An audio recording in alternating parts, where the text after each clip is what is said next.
नमस्कार मित्रों। The Punjab pulse के मंच से मैं हूं राजेंद्र बंसल। हम अपनी वार्ता की श्रृंखला को आगे बढ़ाते हुए आज बात करेंगे नारी सशक्तिकरण पर, कि भारत में नारी सशक्तिकरण कितना हुआ है, कितना होना बाकी है और इसके रास्ते में क्या क्या समस्याएं आ रही हैं। इस मुद्दे पे आज हम बात करेंगे डॉक्टर पूनम मानिक से। आप एमए, एमफिल, पीएचडी है म्यूजिक में, लेक्चरर रही 11 साल तक। उसके बाद स्वदेशी जागरण मंच,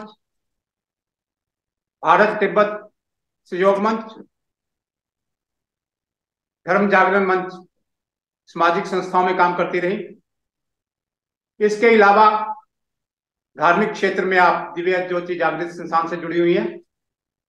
सामाजिक जनहित कार्य में अग्रणी है। राजनीति में भारतीय जनता पार्टी के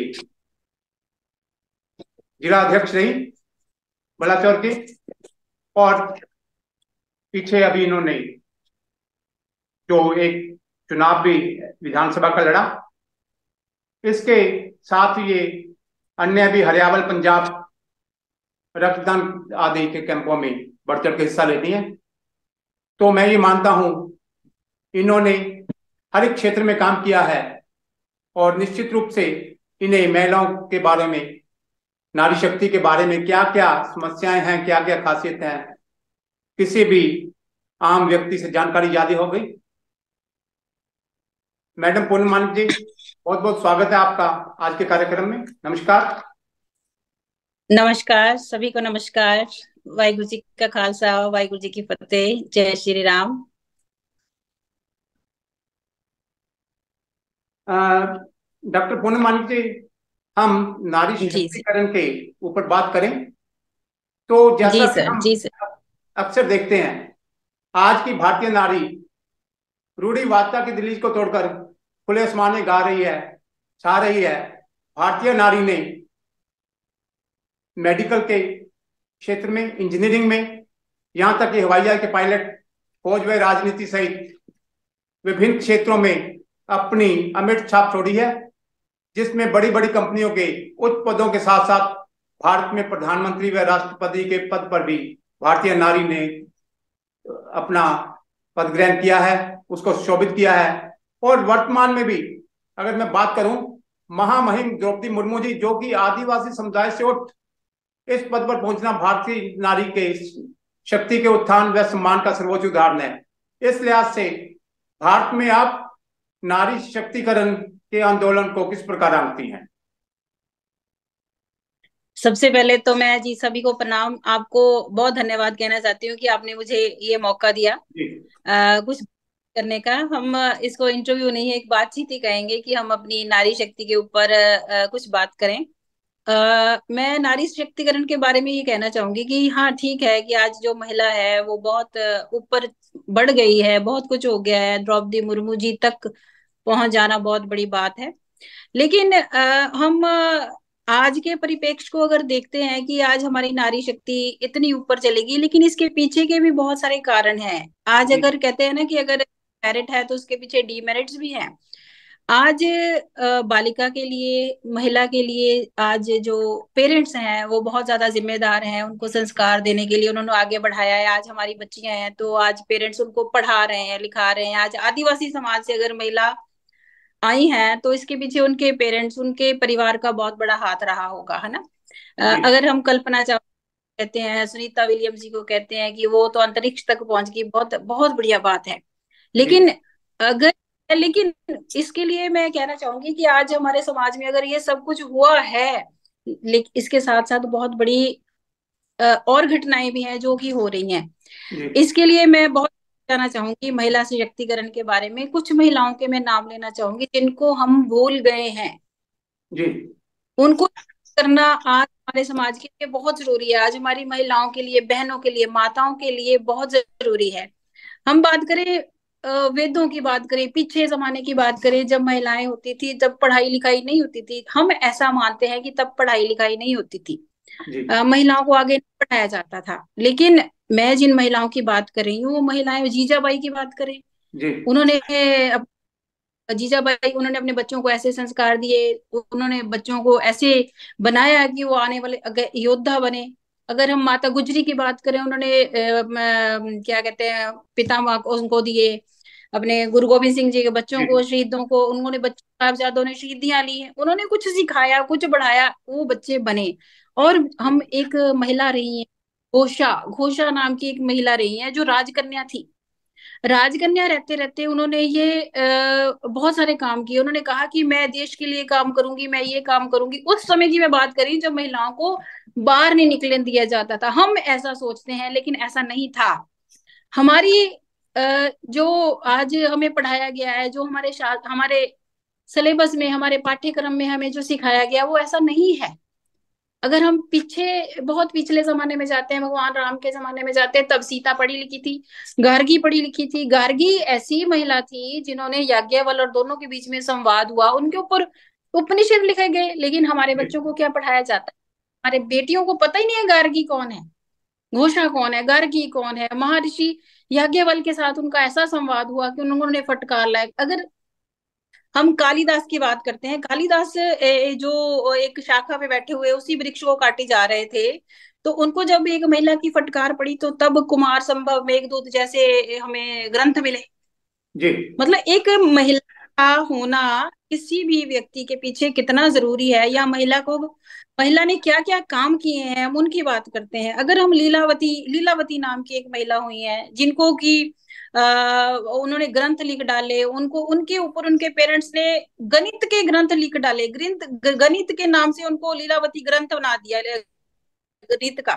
और जी अगर हम बात करें दूसरी, कदम्बनी गांगुली एक महिला हुई है उस जमाने में, जब महिलाओं को बाहर नहीं निकलने दिया जाता था, तब वो डॉक्टर बनी। वो जी जब वो मेडिकल कॉलेज में गई, मतलब ये सिर्फ इसलिए बता रही हूँ कि हमारी महिलाओं को, हमारी बहनों को, हमारी बच्चियों को ये बातें पता नहीं है। हम सिर्फ दो चार महिलाओं की बात करते हैं, तब जब उनकी जयंती होती है, जब तब उनको हम नमस्कार करते हैं, प्रणाम करते हैं, बस इसी तक हम रह गए हैं, इसके आगे हम बढ़ते नहीं हैं। जी तब वो मेडिकल कॉलेज में उस समय गई जब सिर्फ बॉयज ही, लड़के ही लड़के होते थे मेडिकल कॉलेज में। जब वो एक महिला को देखा, तो उन लड़कों ने बोला कि ये महिला कहाँ से आ गई, जो पुरुषों के बीच में पढ़ने के लिए आ गई। और वो महिला तब, उन्होंने ऐसा प्रचार किया, देश के लिए ऐसा प्रचार किया, और उन्होंने बोला कि ठीक है, मैंने लड़कियों के लिए रास्ता खोल दिया डॉक्टर बनने का। उन्होंने रास्ता खोला, लेकिन हमारी बच्चियों को पता नहीं है कि डॉक्टर बनने का रास्ता किसने खोला है। वो उस जमाने में खोला गया जब बिल्कुल ही पढ़ाई लिखाई नहीं थी। अगर हम जी कामिनी जी की बात करते हैं, घोष कामिनी जी की बात करते हैं, उन्होंने वोट का अधिकार हमें दिलवाया।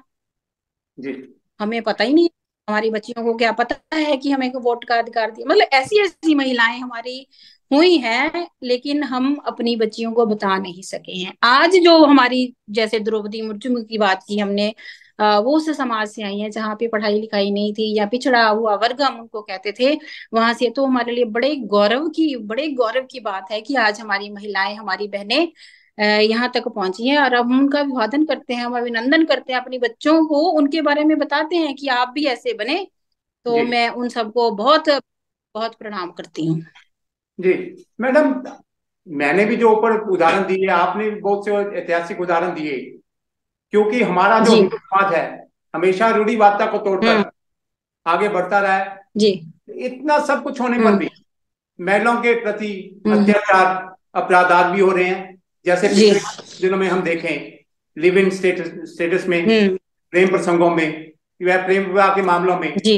कहीं बेटियों की लाशें फ्रिज में हम्म। मिल रही हैं, कहीं अटैचियों में मिल रही हैं। उसमें कोई धर्म की बात नहीं है, जी। सभी धर्मों जिसके करते हैं। तो इन घटनाओं में आप बेटियों से कितनी चूक हम्म। मानते हैं और समाज की कितनी चूक मानते हैं, और इसमें समाज को क्या करना चाहिए? मैंने तो, आपने ये क्वेश्चन पूछा, मैं तो सबसे पहले ही उन इसी बात को ले लिया कि कहीं ना कहीं हमारी गलतियां हैं। हम अपने परिवारों की, मैं एक माँ हूं तो मैं एक माँ होने के नाते अपने आप को भी दोषी ठहराऊंगी। मैं सारी महिलाओं, अपनी बहनों को, माताओं को ये कहना चाहूंगी कि इन सब के पीछे हमारे संस्कारों की कमी है। जो हमने संस्कार छोड़ दिए हैं, हम पाश्चात्य सभ्यता की ओर बढ़ रहे हैं। पाश्चात्य, हम जितना मर्जी पाश्चात्य हो जाएं, लेकिन उनकी सभ्यता को वो हम अपना नहीं पाएंगे, हमारे यहाँ पे वो चल नहीं पाएगी। आज हमारी बच्चियों को ये जो हाल हो रहे हैं, चाहे लव जिहाद की बात करें, आज लव जिहाद बहुत ज्यादा है। जी आज हमारी बच्चियों को वक्त संस्कार देने की जरूरत है। आज हमारी बच्चियों को, मैं अपनी बच्चियां, जैसे हमारी बच्चियां हॉस्टल में पढ़ती हैं, तो आज माताएं वरीड रहती हैं कि हमारी बच्चियां ठीक ठाक तो हैं। दिन में 10 बार फोन करें, मैं अपनी बच्ची को दिन में 10 बार फोन करके पूछती हूँ, बेटा कहाँ हो, क्योंकि हमारे मन में एक डर बैठ गया है कि आज हमारे जी समाज के धर को, तो हमें अपनी बच्चियों को वो संस्कार देने होंगे, वो जीजाबाई जैसे वो वही संस्कार देने होंगे उसी। आज आपने बोला कि जो बच्चियों की लाशें बॉक्सेस में आ रही हैं, बच्चियां फ्रिज में उनकी आ रही हैं, तो इसका कारण ये बहुत बहुत चिंता का विषय है हमारी महिलाओं के लिए, हमारे समाज के लिए। तो हमारे समाज में इस बात को उठाना होगा, बच्चियों को ऐसे संस्कार देने होंगे। ये घर से ही संस्कार आएंगे, ये एक माँ ही, और हम लोगों को ही आगे बढ़ के आना पड़ेगा, हम महिलाओं को ही आगे बढ़ के आना पड़ेगा। पुरुष ठीक है, पिता का बहुत बड़ा रोल होता है अपने बच्चों को, परिवार को चलाने में, लेकिन माँ का और भी ज्यादा बड़ा रोल होता है कि अगर माँ एक संस्कारी होगी, माँ अपनी बच्चियों को ऐसे संस्कार देगी, तो मैं हाँ एक बात और जोड़ना चाहूंगी कि हमारी बच्चियों को तो हम कहते हैं यहाँ मत जाओ, ऐसा मत करो, वैसा, लेकिन हम अपने बच्चों, बेटों को नहीं कहते हैं। जी हम अपने बेटों को कहते हैं तक रहे, बात 10 बजे तक घूम, लेकिन हम बच्चों को 10 बजे तक क्यों घुमाए, बेटों को क्यों घुमा रहे हैं? हम बेटों को क्यों नहीं कहते कि ये जो सामने घर वाली लड़की है वो तेरी बहन है, तेरी बहन की तरह है? हम उनको क्यों नहीं कहते? बेटों को कहते जी हैं जा जा तो जहां मर्जी। ना कहीं हमारी प्रॉब्लम है, हमको ही ठीक करनी होगी, हमें ही उनको संस्कार देने होंगे। जी मैडम पूर्णमान जी, आपने जिस जी तरह सर। से सब बतलाया, तो जी हम राजनीति में भी कुछ इस तरह की कमियां देखते हैं जी आज के समाज में जी। भी। हम्म हालांकि जो मैंने पीछे भी कहा, हमारे हिंदू समाज में जब भी कोई भी कुरीति थी, समय समय पर उस पर हम्म धर्म लहर चली, कोई सुधार लहर चली। आजकल कानून के जरिए उनको मिटाया जाता है। जैसे हमारे कभी जी सती प्रथा थी, बाल विवाह था, पर्दा प्रथा जी। थी। पर्दा प्रथा को खैर कानून से तो नहीं, सामाजिक तौर पर हटाया जा रहा है। और उसके बावजूद हम्म जो पढ़ाई का था, बच्चों की पढ़ाई, बच्चियों की पढ़ाई हो, और विधवा हम्म विधवा का भी जो था भी नहीं होगा, उसकी किसी विधवा की जो जिंदगी नरक हो जाती थी, उन सबको कानून बनाकर हमने दूर किया। और हिंदू समाज में भी जी। इसका जो है भरपूर समर्थन हम्म किया, किसी ने विरोध नहीं किया। जी। पर इसके बावजूद भी हम देखते हैं कि आजकल हम्म मानसिक मानस में एक चौपाई को लेकर जहां नारी की बात की गई है, वो लिखा हुआ है। हालांकि वो आज के समाज में वो कहीं भी प्रचलित नहीं है। हम कहीं भी देखें तो वैसी घटनाएं जी नाम मात्र तो चाहे मिलती जी। हों, लेकिन आम नहीं है। तो उसके बावजूद उधर तो सभी जो कुछ राजनीतिक दल उंगली उठा रहे हैं, शोर मचा रहे हैं, पर हम्म हम्म वही नेता जब हम्म समुदाय विशेष में, अगर सीधे भी कह दूं, मुस्लिम समाज में जो कुरीतियां हैं, 3 तलाक है, हलाला हम्म है, बहुपत्नी प्रथा है, उसको रोकने की बात होती है, तो यही नेता महिला हम्म। हित को भूल जाते हैं। और इसके बारे में जो आपकी सरकार नए कानून बनाना चाहती है, क्योंकि मैं ये कह दूं कि पिछली सरकारों ने तो इधर कुछ करना ही नहीं चाहा। अब आज हम्म। की जो सरकार इसके ऊपर कुछ करना चाहती है, सुधार लाना चाहती है, तो वो नेता विरोध करते हैं। तो इस बात को आप किस तरह से देखते हैं? ऐसा है कि राजनीति में तो विरोध के कारण विरोध होता है कि हम विरोध करेंगे, कोई अच्छा काम कर रहा है तब भी विरोध, दूसरी पार्टी जो विपक्षी पार्टीज होती हैं वो विरोध करती ही हैं। लेकिन जैसे मैं कहना चाहूंगी मोदी जी के बारे में। मोदी जी ने जो नारा दिया है, बेटी पढ़ाओ बेटी बचाओ, है ना, वो काफी हद तक आगे बढ़ रहा है और हमारे समाज में चल भी रहा है, और लोग इसको सार्थक कर भी रहे हैं, इसको अपना भी रहे हैं। बाकी दूसरी बातें करें, जैसे सती प्रथा की आपने बात की, जो छोटी बच्चियों के छोटे उम्र में विवाह हो जाते हैं। आज आपने देखा होगा कि पहले जो 18 साल की उम्र में बच्चियों की शादी हो जाती थी, जी 18 साल की तो शादी हुई तो क्या होता था, एक बड़ा मैं कहती हूँ ये गलत था कि जो बच्चे आज विदेश जा रहे हैं ना, जो लड़के विदेश जाते हैं, तो वो कहते थे 18 साल की लड़की ने +2 करी और इसने आइलेट्स कर ली, क्योंकि ये माना जाता है कि लड़कियां जरा ज्यादा पढ़ाई में होशियार होती जी हैं, आइलेट्स में अच्छे बैंड हैं, तो लड़के अक्सर इसी तलाश में रहते हैं, या लड़के के परिवार, कि हम बेटियों उनके साथ विवाह करें, पैसा हम खर्च लेंगे, तो बेटा हमारा उनके साथ विदेश चला जाएगा। तो ये 18 साल में लड़की ने +2 करा, उसके साथ वो विदेश आइलेट्स करा, अच्छे बैंड आ गए, तो लड़का उसके साथ शादी करके चला गया। अब क्या हो गया इससे, क्या एक एक और कारण भी बना इसका, इससे क्या हुआ, जो कॉलेजेस जो हमारे पंजाब के या हमारे भारत के कॉलेजेस हैं, उसमें बच्चों की संख्या कम होती जा रही है। जी वो लोग उधर को, मैं इसको दोनों को जोड़ूंगी आपस में, कि हमारा जो आज विषय है वो महिला सशक्तिकरण है, ये थोड़ा सा अलग विषय लेकिन महिलाओं के साथ ही जुड़ा हुआ है। तो आज क्या कर दिया है उन्होंने, कि ये जो 18 साल वाला जो प्रॉब्लम था वो 21 कर दिया, आज हमारी सरकार ने उसको 21 कर दिया। आज ही मेरे पास एक ऐसा केस आया था कि क्या मैडम जी, हमारे बच्चे 18 साल की है तो क्या हम उसकी शादी कर सकते हैं? तो मैंने जी उसको बोला, भाई बिल्कुल भी मत, कि 21 साल से पहले बिल्कुल भी शादी नहीं होगी, अगर हुई तो आप इसमें फंस जाओगे। तो आज बहुत अच्छा, मैं सरकार को ये धन्यवाद देना चाहूंगी कि ये 21 की साल की उम्र की शादी लड़कियों के लिए कर दी, इससे कुछ हद तक ये बातें रुकेंगी। आज बच्चियां जो कॉरपोरेट जगत में काम कर रही हैं, उनके साथ लड़के आज कुछ दूसरी धर्म का नाम लेके बन जाते हैं, और उनके साथ लव जिहाद, लिव इन रिलेशनशिप को मान्यता देना, मैं कहती हूँ बहुत गलत बात है, इसको जी रोकना चाहिए। लिव इन रिलेशनशिप हमारे समाज में, हमारे सभ्य समाज में, भारत की परंपरा में लिव इन रिलेशनशिप नाम का कोई शब्द नहीं है, ना जी ही इसको जगह मिलनी चाहिए। तो मैं इसके बारे में कहूंगी कि जो बच्चों की आज लाशें उसमें आ रही हैं, इसके पीछे बहुत बड़े ऐसे सारे कारण मिला मिला के कारण है। इसको रोकने का ठीक है, सरकारें बहुत इसके एक्ट बनाती हैं, बहुत कुछ होता है, वर्कशॉप्स लगती हैं, इन चीजों के ऊपर हम बोल के स्टेज पे बोल के चले जाते हैं, लेकिन उसका कोई असर नहीं होता।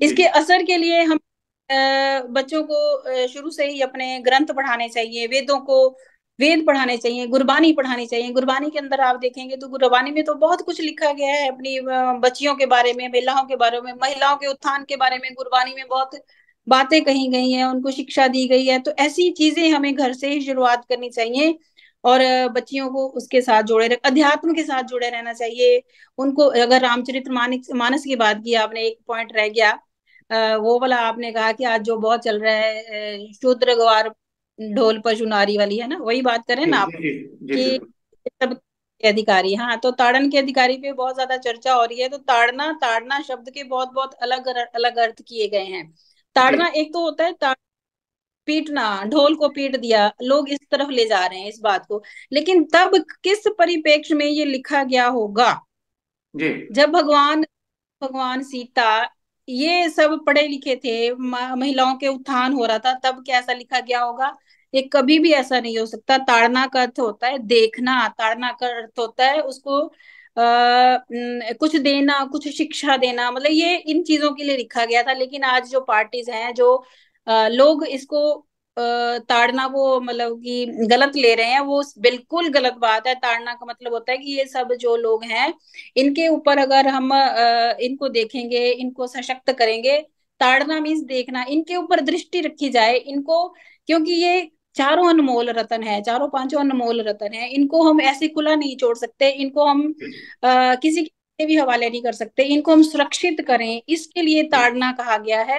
लेकिन ये जो आज लोग ताड़ना को अलग शब्द का इनको कुछ और परिभाषित कर रहे हैं, ये गलत है। तो मैं इस बात में कहना चाहूंगी कि इसको ऐसा नहीं लेना चाहिए। अगर हमारे ग्रंथ लिखे गए तो ग्रंथों में कभी भी ऐसा नहीं लिखा गया होगा।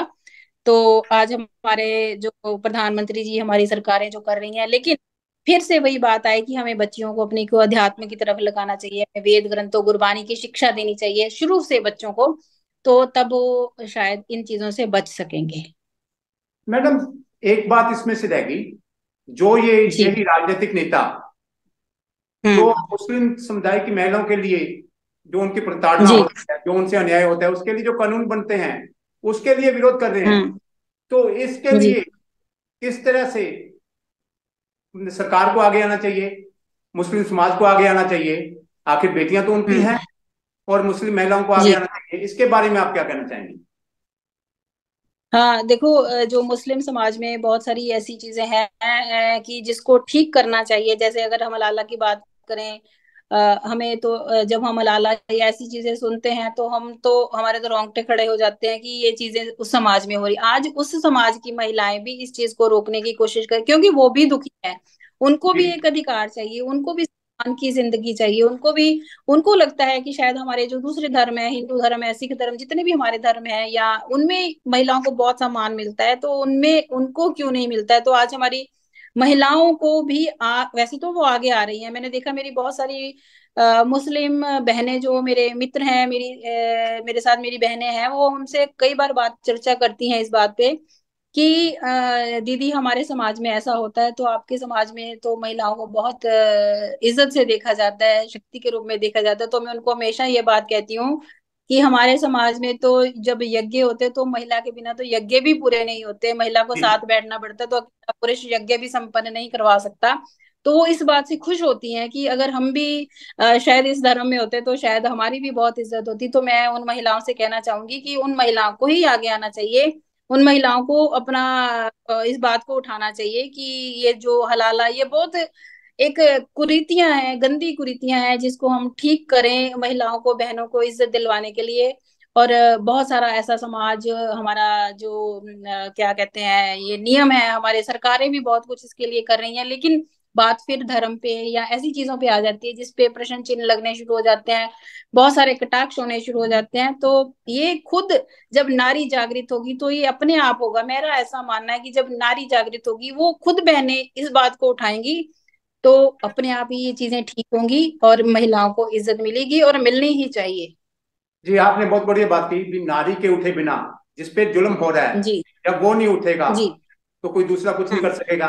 क्योंकि अक्सर हम कह देते हैं जो अपनी मदद खुद नहीं कर सकता, परमात्मा भी उसकी मदद नहीं जी। करता।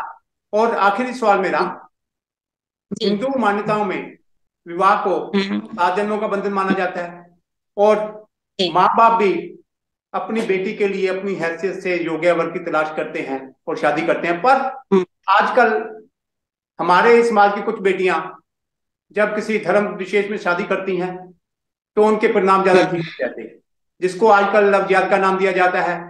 और ऐसे विवाहों को हाँ। लव जिहाद का नाम देना कितना सही है, और इस तरह की शादी की सोच रखने वाली बेटियों से आप क्या कहना चाहेंगी?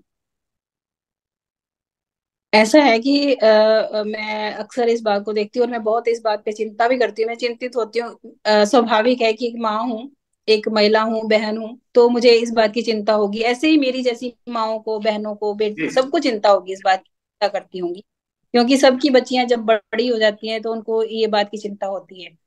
तो इसके इसके लिए थोड़ा बच्चियों को समझाना चाहिए, बच्चियों के साथ रोज हमें वार्तालाप करना चाहिए कि आज जो समाज में हो रहा है, वैसे तो आज के बच्चे बड़े इंटेलिजेंट हैं, सब कुछ खुद समझते हैं, गूगल पे सब कुछ होता है, पता चलता रहता है आज न्यूज में।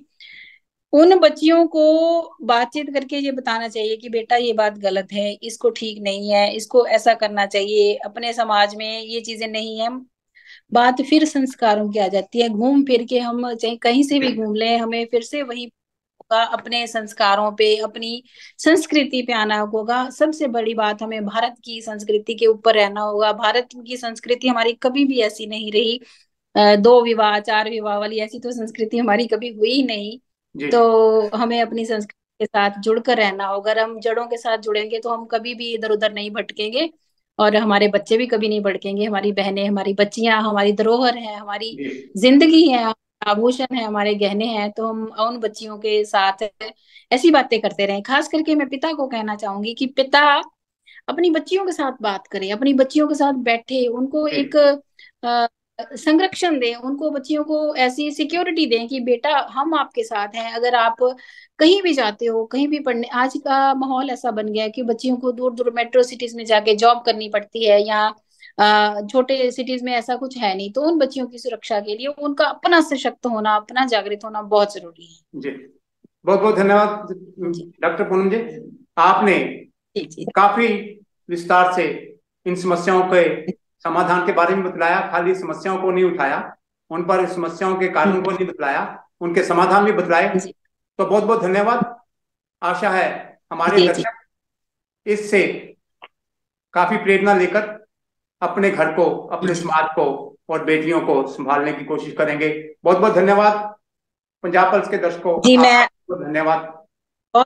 डॉक्टर अपनी बेटियों को मानी जी, आपका बहुत बहुत धन्यवाद। फिर मिलेंगे मैं किसी बेट नए मुद्दे के साथ। जी धन्यवाद। जी